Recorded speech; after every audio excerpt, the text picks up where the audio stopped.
기도하겠습니다. 사순절 34번째 날을 허락하신 하나님 감사드립니다. 평안한 잠을 허락해 주시고 깨워주시고 첫 시간을 시간과 공간의 주인 되시는 하나님 앞에 나와 예배함으로 출발하게 하신 것을 감사드립니다. 그 어느 때보다도 귀한 이 하루, 복된 하루가 되도록 우리의 손과 발, 입술까지 하나님께서 주장하여 주시옵소서. 우리의 마음이 주님의 마음이 되어 누구를 만나든지 어디 있든지 주님의 온유와 겸손을 드러내는 작은 예수의 삶을 살아가게 하여 주시옵소서. 오늘도 우리가 기도하는 기도의 제목들마다 응답하시고 역사하여 주실 줄 믿사옵고 예수 그리스도의 이름으로 기도 올리옵나이다. 아멘. 오늘 말씀은 에스겔서 37장 26절부터 27절까지의 말씀입니다. 에스겔 37장 26절부터 27절까지의 말씀을 우리 같이 한 목소리로 26절, 27절 같이 읽으시겠습니다. 내가 그들과 화평의 언약을 세워서 영원한 언약이 되게 하고 또 그들을 견고하고 번성하게 하며 내 성소를 그 가운데에 세워서 영원히 이르게 하리니 내 처소가 그들 가운데에 있을 것이며 나는 그들의 하나님이 되고 그들은 내 백성이 되리라. 아멘. 오늘은 사순절 34번째 날 하나님의 눈먼 사랑, 하나님의 손에 붙들린 인생이라는 제목의 말씀을 우리 같이 나누고 기도하는 시간을 갖겠습니다. 여기 저보다 어르신들이 좀 많이 계시지만은 39살에서 40살로 넘어갈 때 가장 크게 차이가 나는 것은 시력이더라고요. 시력. 눈이 나빠졌습니다. 요즘 제가 49에서 50으로 넘어가고 있는데 39에서 40으로 넘어갈 때처럼 또 한 번 더 시력이 안 좋아지는 것을 느끼면서 육신을 가지고 있기 때문에 연약하구나 하는 것을 다시 한번 깊이 깨닫고 있습니다. 여러분은 어떻습니까? 여러분 건강하십니까? 몸 온전하십니까? 고린도후서 4장 16절에 그러므로 우리가 낙심하지 아니하노니 우리의 겉사람은 낡아지나 우리의 속사람은 날로 새로워지도다. 이렇게 고백을 했는데 비록 눈도 나빠지고 피부도 안 좋아지고 무릎도 아프고 이도 아프고 다리도 떨리고 여러 가지 여러분 힘들고 어려울지라도 그럼에도 불구하고 연약한 육신을 입고 있기 때문에 그런 것이 우리의 속사람은 날로 새로워지는 은혜가 더욱더 충만해지는 견고해지는 그리스도인들 되시기를 주님의 이름으로 축원드립니다. 여러분 미국의 32대 대통령 프랭클린 루즈벨트 대통령은 나이가 들면서 이 눈이 너무 나빠서 심한 근시였기 때문에 불편한 게 많았습니다. 항상 2개의 안경을 주머니에다가 넣고 다녔어요. 하나는 책을 읽을 때 사용하는 돋보기로 하나는 멀리 있는 물체를 바라볼 때 사용하는 그런 안경이었습니다. 루즈벨트 대통령은 무겁지만은 강철 케이스에다가 이 안경을 강철 케이스 속에 늘 들고 다녔어요. 넣고 다녔어요. 주머니에. 한 번은 루즈벨트 대통령이 미러키에서 정치연설을 하고 있을 때 슈랭크라고 하는 청년이 그를 향해 총을 쏘게 됩니다. 여러분 총에 맞았을까요? 안 맞았어요? 맞았어요. 가슴에 아주 정통으로 맞았습니다. 명중을 했어요. 그런데 루즈벨트는 약간의 부상만 입고 죽지 않았으며 정신을 차린 후 다시 연설을 계속할 수 있었습니다. 여러분 예상했겠지만 왜 그랬을까요? 슈랭크가 쏜 총알이 루즈벨트 양복 주머니에 그 철제 이 안경 케이스에 맞아가지고 그게 굴절돼가지고 다른 곳으로 나가버렸습니다. 평소 귀찮게 여겼던 안경집이 그의 생명을 구하게 되었다는 거예요. 루즈벨트는 하나님께 특별한 감사의 고백을 하게 됩니다. 하나님, 너무 귀찮았는데 이 안경집 때문에 제가 살았습니다. 저를 지켜주신, 생명을 구해주신 하나님께 감사를 드립니다. 내가 생각할 때는 힘들고 괴로운 일인데 그것 또한 감사의 이유가 얼마든지 될 수 있다 하는 사실을 우리는 깨달아야 됩니다. 여러분, 우리 몸에 불편한 게 있고 힘든 게 있을지라도 그것 때문에 내가 오히려 하나님 앞에 겸손해지고 그것으로 인해서 하나님이 또 감사할 이유를 우리에게 주신다고 하는 거예요. 날마다 감사가 넘치는 저와 여러분들이 되시기를 주님의 이름으로 부탁드립니다. 성경에서 우리가 잘 아는 욥, 여러분 욥 잘 아시잖아요. 욥만큼 힘들었던 사람이 있으면 손 들어보세요. 성경에서 욥이 가장 괴롭고 힘들었어요. 온전하고 정직하여 하나님을 경외하며 악에서 떠난 자였던 욥은 갑자기 하루아침에 모든 재산을 잃어버렸습니다. 여러분, 욥의 재산이요, 양이 7,000마리였어요. 낙타가 3,000마리였어요. 소가 500개, 1,000마리였고요. 암나귀가 500마리. 놀라시지도 않네요. 이게 요즘 말로 얘기하면 이게 보통 부자가 아니야. 갑부예요, 갑부. 낙타가 한 마리가 여러분 얼마나 비싼 줄 아세요? 그게 3,000마리가 가지고 있었으니 얼마나 대단합니까? 이 엄청난 최고의 갑부였던 욥이 어느 날 이 모든 가축이 한꺼번에 다 죽어버리는 거예요. 여러분, 이런 절망스러운 일이 어디 있습니까? 또 악재가 겹친다 그러죠. 가축이 다 죽은 건 그렇다 치고 자녀가 10명이 있었는데 10명이 다 죽어버려요. 절망의 상황이에요. 여러분, 이게 보통 사람이 겪을 고통입니까? 삼중고라고 해요. 이미 너무나 큰 고통을 겪는데 거기다 하나 더 겪어요. 욥의 몸에 질병이 찾아와가지고 기와로 몸을 박박 긁고 있는 그런 최악의 상황이었습니다. 신기한 거는 지금 욥의 상황은 루즈벨트의 안경집 정도의 불편함 정도가 아니라 너무 고통이 커가지고 당장 그냥 죽고 싶은, 삶을 포기하고 싶은 그런 상황이었는데 하나님은 욥을 회개하게 만드십니다. 욥이 회개해요. 두 손 다 들도록 하나님이 만드셨다는 거예요. 여러분, 욥이 했던 유명한 고백이 뭡니까? 우리는요, 욥기 그러면은 꼭 42장만 기억해요. 욥은 잘 참고 견뎌서 복을 더블로 받았다. 복을 갑절로 받았다. 우리 이런 것만 자꾸 생각을 하는데 욥기의 핵심은 그게 아니에요. 갑절로 복을 받은 게 중요한 게 아니고 욥기서 42장 5절이 핵심입니다. 욥이 그렇게 고백해요. 내가 주께 대하여 귀로 듣기만 하였사오나 이제는 눈으로 주님을 배웠나이다. 이게 욥기의 핵심이에요.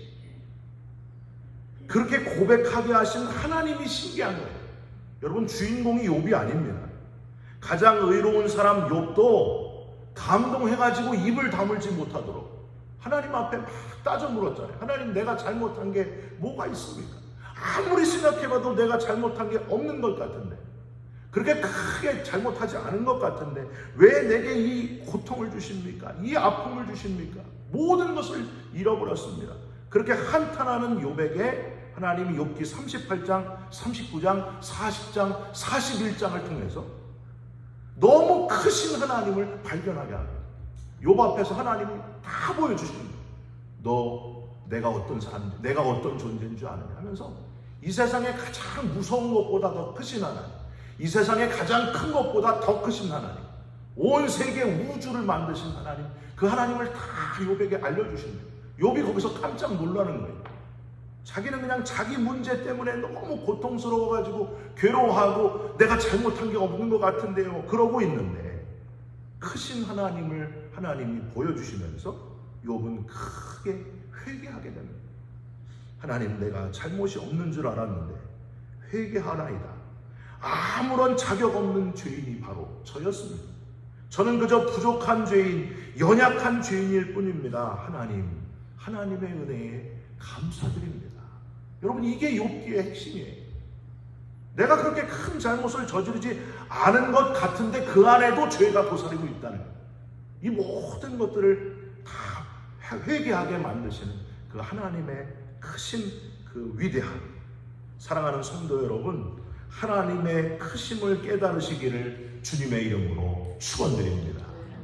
우리가 생각하는, 우리가 표현한다고 해도 다 그 크심을 표현할 수 없는 더 크신 하나님이 바로 저와 여러분의 하나님이심을 잊지 마시고, 하나님의 크심을 깨닫고 나의 작음을 발견하시면서 그 모든 것이 은혜다 하는 것을 깨닫고 감격하는 그리스도인들이 되시기를 주님의 이름으로 부탁드립니다. 여러분, 오늘 본문을 한번 보세요. 이 크신 하나님이 바벨론 포로로 끌려와 있는 이스라엘 백성들에게 주시는 소망의 메시지입니다. 에스겔 37장 26절 27절, 내가 그들과 화평의 언약을 세워서 영원한 언약이 되게 하고 또 그들을 견고하고 번성하게 하며 내 성소를 그 가운데에 세워서 영원히 이르게 하리니 내 처소가 그들 가운데에 있을 것이며 나는 그들의 하나님이 되고 그들은 내 백성이 되리라. 여러분, 특징이 뭐냐 하면 하나님, 크신 하나님이 1인칭을 써가지고 창조주 하나님, 아주 우리가 표현할 수 없는 어마어마하게 크신 하나님이 모든 것의 주인 되심을 먼저 드러내고 있습니다. 내가 그들과 화평의 언약을 세워서 내 성소를 그들 가운데에 세워서 내 처소가 그들 가운데 있을 것이며 나는 그들을, 다 1인칭을 하나님이 쓰고 계세요. 여러분, 이게 뭘까요? 하나님이 주인이시라는 거예요. 이 세상 모든 만물의 주인이 하나님이시고, 고통이 와도 오고 여러 가지 어려움이 와도 그 모든 것의 주관자는 하나님이시다. 이 세상을 지으신 분, 시간을 지으신 분, 나를 지으신 분도 하나님이시다. 이걸 잊지 말라는 거예요. 여러분, 크신 하나님이 저와 여러분의 하나님이신 것을 잊지 마시기를 주님의 이름으로 부탁드립니다. 내가 내 삶의 주인이 아니라는 거예요. 하나님이 주인이시라는 거예요. 여러분, 여기 오늘 이 말씀을 묵상하시면서 내 인생, 내가 주인이라고 생각하면 절망이 오는 거예요. 근데 내가 주인이 아니라니까요. 크신 하나님이 내 삶을 다 섭리하고 계시는 거예요. 그 사실을 기억하면서 주인 되시는 하나님께 크신 하나님이십니다, 영광의 하나님이십니다 하고 찬송하는 저와 여러분들이 되시기를 주님의 이름으로 부탁드립니다. 여러분, 감사한 거는요, 주인이신 하나님께서 언약을 세우셨다는 게 감동이에요. 여기 처음 우리가 읽을 때 내가 그들과 화평의 언약을 세워서, 여러분, 이 언약, 이 약속은요 안 해도 되는 거예요. 여러분, 하나님이 우리가 약속할 필요가 있으세요, 없으세요? 없어요. 하나님이 우리가 뭘 약속을 할 필요가 있습니까? 크신 분이, 모든 걸 만드신 분이 안 해도 되는 약속을 하고 있어요. 여러분, 약속은 서로 동등한 위치에서 하는 거예요. 제가 집사람하고 우리 결혼하자 하고 동등하게 하는 거지, 너무 크신 분이 아무것도 아닌 존재하고 약속을 할 필요가 없대요. 여러분, 집에 키우는 개랑 여러분 약속을 하잖아요. 야, 너 말 잘 들으면 내가 간식 줄게. 그 약속이 필요한 거예요, 아닌 거예요? 못 알아들어요. 개가 못 알아들어요. 말귀도 못 알아듣지만 약속도 할 필요가 없는 거예요. 그냥 명령만 하면 되는 거예요. 하나님이 우리 인간에게 통보만 하시면 되고 명령만 하시면 됩니다. 그런데 하나님이 지금 내가 그들과 화평의 언약을 세워서 우리를 존귀하게 여기셔서 우리와 약속을 해주셨다는 거예요. 여러분, 이게 감동 아닙니까? 하나님께 감사하시기를 주님의 이름으로 부탁드립니다. 중간에 내 성소를 그들 가운데 세워서 내 처소가 그들 가운데 있을 것이며, 여러분, 이건 뭘까요? 하나님이 내가 성소를 너희들 가운데 세울 거고 내 처소가 너희들 가운데 있을 거다. 하나님은 성소에 갇히시는 분이 아닌데, 무소부재의 하나님이신데, 어디든지 계실 수 있는 하나님이신데 성소를 세워서 처소가 그들 가운데 있겠다 하는 것은 내가 너와 특별히 함께 있겠다. 바로 그 고백을 하시는 거예요. 내가 너와 늘 같이 있겠다. 여러분, 이 세상 가장 행복한 것은 하나님이 나와 함께 하십니다. 이게 바로 웨슬리 목사님의 고백입니다. 오늘 이 새벽에 나온 모든 분들의 고백이, 이 세상에 가장 행복한 것은 돈이 아니고, 이 세상에 가장 행복한 것은 건강이 아니고, 이 세상에 가장 행복한 것은 하나님이 나와 함께 하심이라. 이 고백이 되시기를 주님의 이름으로 부탁드립니다. 내가 너희들 가운데 성소를 세워서 내 처소가 그들 가운데 있을 것이며, 바로 그 표현을 지금 하고 계신 거예요. 은혜의 하나님이라고 밖에는 고백할 길이 없습니다. 여러분, 은혜의 하나님, 우리에게 풍성한 은혜를, 언약을 세워주시는 것도 감사한데 우리와 함께 있겠다고 약속하시는 하나님. 마지막으로 맨 끝 문장, 나는 그들의 하나님이 되고 그들은 내 백성이 되리라. 우리와 특별한 관계이기를, 끊을 수 없는 관계가 되기를 원하시는 하나님. 여러분, 할렐루야 아닙니까?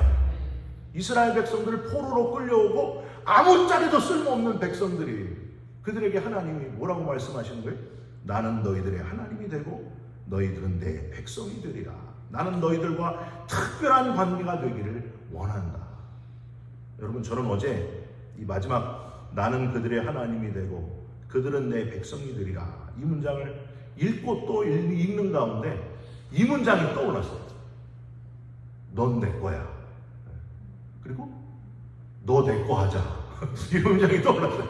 여러분, 혹시 너 내 거 하자, 요새 사랑하는 남녀가 서로에게 표현하는 가장 핫한 표현, 청혼을 이렇게 하는, 너 내 거 하자. 이게 최고의 고백이에요. 뭐 전혀 못 들어보신, 누가 너 내 거 하자 그러면 청혼하는 거예요, 여러분. 옛날에는 우리 한솥밥 먹을까? 뭐 이런 거였는데 요새는 너 내 거 하자. 그러면 그냥 사랑이 이루어지는 거예요. 여러분, 하나님, 너는 이 생각이 나는 거예요. 나는 그들의 하나님이 되고 나는 너희의 하나님이 되고 너희는 내 백성이 되리라. 하나님께서 우리를 향하여 너 내 거 하자. 넌 내 거다.